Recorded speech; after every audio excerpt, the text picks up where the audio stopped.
If we could bring in more people, we could get rid of that wage premium and thereby greatly reduce inequality in wages between Americans with skills and those with lesser skills. This is the engineered destruction of the middle class. And the lemmings out there are screaming about Donald Trump, who stands there and says, no more H-1Bs, let's put Americans to work, let's do the job in America with American hands, and they're out there protesting. They flunked the wiggle test. Does anyone know what the wiggle test is? You stick one finger in one ear, the other finger in the other ear, you wiggle your fingertips, if they touch, you flunk. This is like the family of abusive parents. This is like the Stockholm Syndrome. For decades, we've been getting beat up by politicians from both political parties. You finally have somebody who's doing the right thing because he doesn't have to take their money, and people don't know how to react to it. That's my opinion. Yeah, he sounds like a construction worker. Well, that kind of speech is music to my ears. It brings me back to my childhood. They're a tough bunch of guys. Construction work is more dangerous than law enforcement. My father lost many of his friends on the job. Many of his friends were injured. And he went from job to job, because as soon as the construction worker finishes the job, the boss rushes them. They're rushing themselves to the unemployment line. Now they got to go look for a new job. I remember what it was like when my father came home with no job and my mother would be crying. And I'll never forget it. So we've got to understand what's happening with immigration. So I want you to understand the motivation, okay? It's votes, cheap labor, U.S. Chamber of Commerce. They're the reason we've gone from 26 visa waiver countries on 9/11.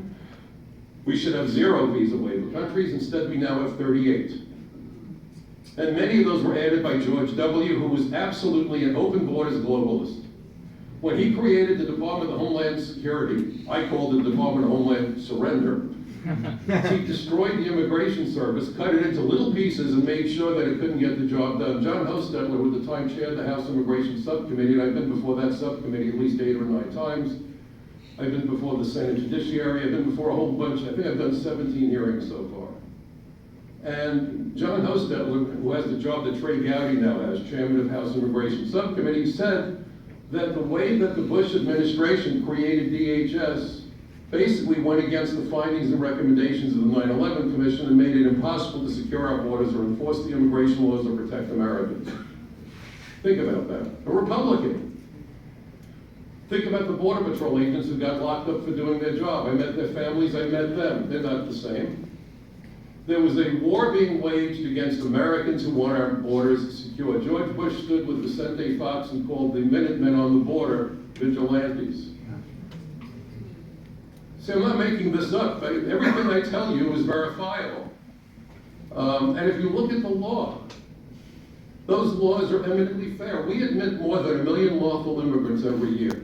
We naturalize hundreds of thousands of new citizens. We admit tens of millions of non-immigrants. And we're training the people who want to kill us. Right now, we're told we don't produce enough engineers. Do you know how many STEM students are in the United States now from other countries, foreign students? Studying STEM, science, technology, engineering, math?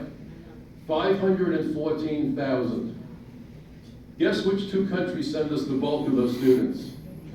China and India. And China today went nuts because we're trying to protect our allies against the rogue nation of North Korea.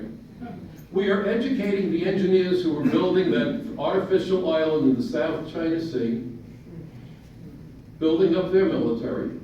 By the way, on February the 24th, 1998, I wish I had this good a memory when I was back in college. I don't know how you get older, the memory gets better. I think I should be drooling at this age, but the brain's still working. But on February 24th, 1998, a member of the U.S. Senate Judiciary Committee